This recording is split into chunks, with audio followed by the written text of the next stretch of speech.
Bonjour, c'est Benjamin. Hey Nils. Et c'est Reboot by Sérimania, la série qui se rappelle que les séries ont une histoire et une géographie. Un hier et un ailleurs, une face cachée. On revient tous les mois. Et plus si affinité.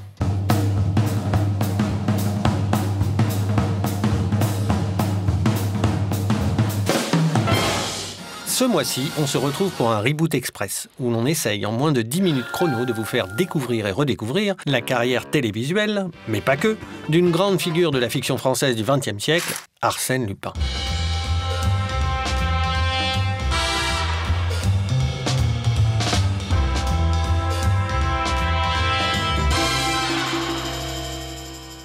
Car vous n'avez pas pu passer à côté, en janvier, le Lupin de Georges Quay et François Uzan a offert à Netflix ses meilleurs chiffres d'intention de visionnage pour un lancement de série française. Pas vraiment une adaptation de l'œuvre originale de Maurice Leblanc, mais plutôt une libre inspiration, où Omar Sy incarne un admirateur du gentleman cambrioleur dans le Paris d'aujourd'hui. Mais du coup, si c'est pas lui, c'est qui d'abord? Arsène Lupin, le vrai, l'original? Bonne question, parce que des Lupins, il n'y en a pas qu'un, il y en a plein.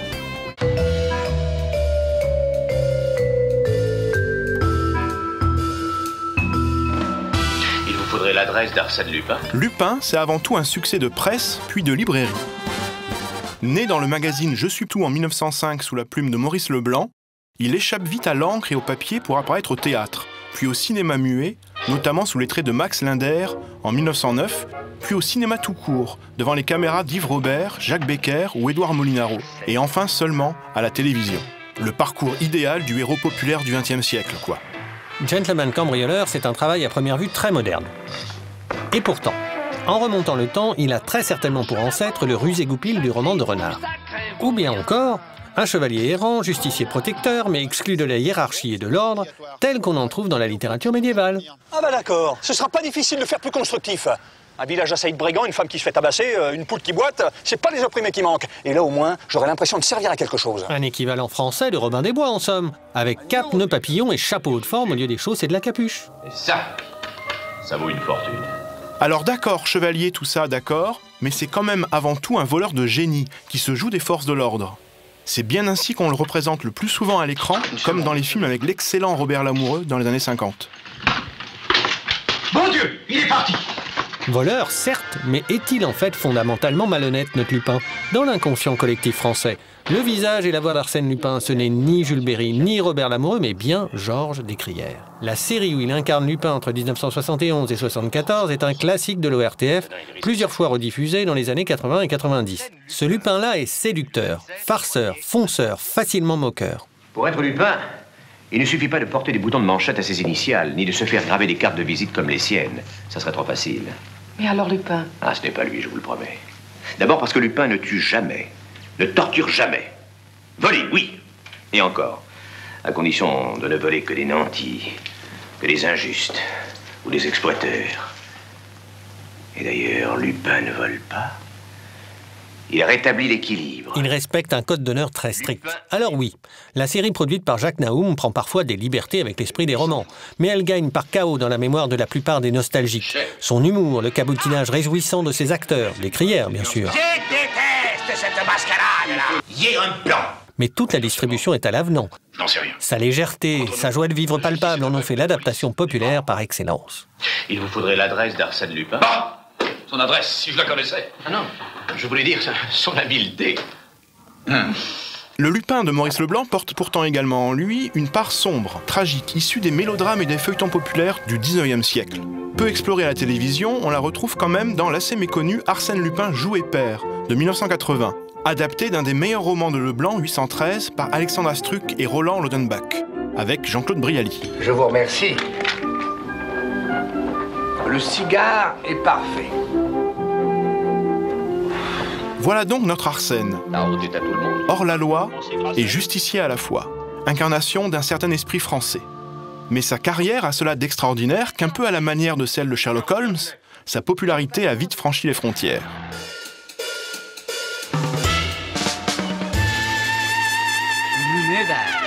Les premiers cinéastes à l'adapter sont américains puis japonais.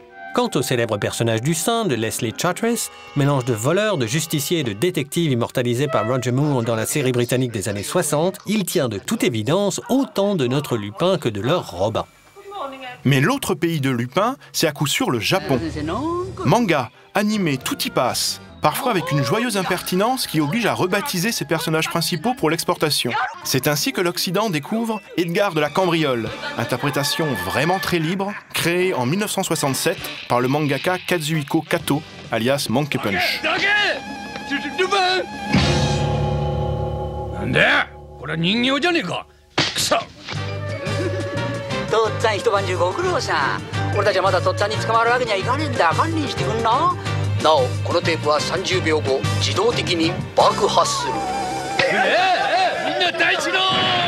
Devenu amateur de gadgets à la James Bond, présenté comme le petit-fils lubrique du célèbre Arsène Lupin, ce Lupin 3 en version originale est résolument moderne et japonais.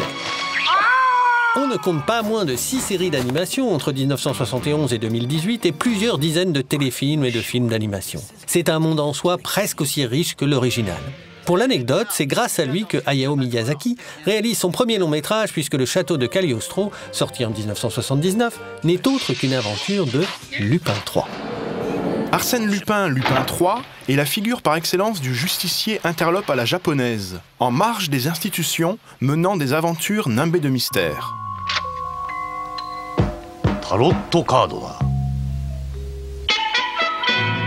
À croire que la langue maternelle d'Arsène, c'est le japonais.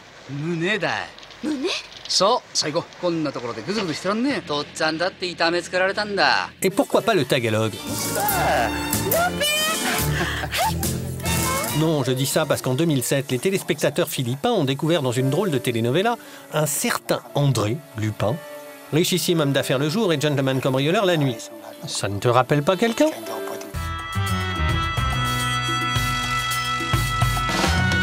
Les préfets passent, Lupin reste. En fait, la marque de fabrique de tous ces Lupins, c'est sans doute son rapport à l'enfance. Irrévérencieux comme on rêve de l'être quand on est gosse. Il tourne l'autorité en dérision mais ne remet pas l'ordre en cause. Détective amateur mais surdoué, il rivalise avec les Sherlock Holmes et autres rouletabille dont il se moque gentiment d'ailleurs. Les deux gars postés à l'intérieur. Vous allez plutôt voir sous les fenêtres, on sait jamais si ça sort par là. Okay. Ils sont encore là? Ils étaient 4. Il y en a 3 qui sont barrés en scooter, mais il en reste un à l'intérieur, je vais me le faire. Notamment quand il défie à plusieurs reprises dans ses aventures un certain Herlock Sholmes. Vous avez gagné. Lupin est un joueur dans tous les sens du terme.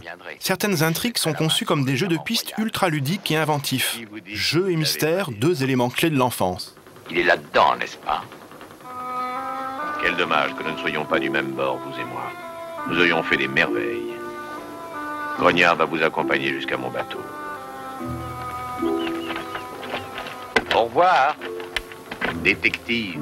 Au revoir, cambrioleur.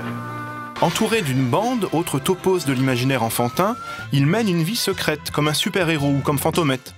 Il possède un repère secret dans l'aiguille creuse, genre de Batcave avant l'heure. Il peut changer de tête à volonté, se déguiser à l'envie. Et à la différence d'un conte de Monte Cristo qui tire vers le tragique, ce carnaval a chez Lupin quelque chose de joyeux, d'insouciant. Bref, Lupin est libre. Merci pour la cibiche. Libre de faire ce qu'il veut, d'être aimé de qui il veut, d'avoir la tête qu'il veut, de défendre le bien de la manière qu'il veut, c'est-à-dire en s'amusant. C'est la vie. Et cette liberté fantasmée est peut-être bien l'une des clés de la popularité internationale persistante de ce personnage pourtant très français. Ah, Lupin est éternel, mais pour nous, le temps est compté, Benjamin. C'est la fin de ce reboot à peine express. Alors c'est le moment de jouer pour deviner le thème de notre prochain reboot by Série Mania qui revient le mois prochain. Notre indice, cette fois, est un document exceptionnel montrant l'un des auteurs de reboot en quête d'une bonne chute. C'est aussi et surtout le titre d'un film de Rémi Harlin sorti en 93. Bon jeu à tous, et à bientôt. À bientôt!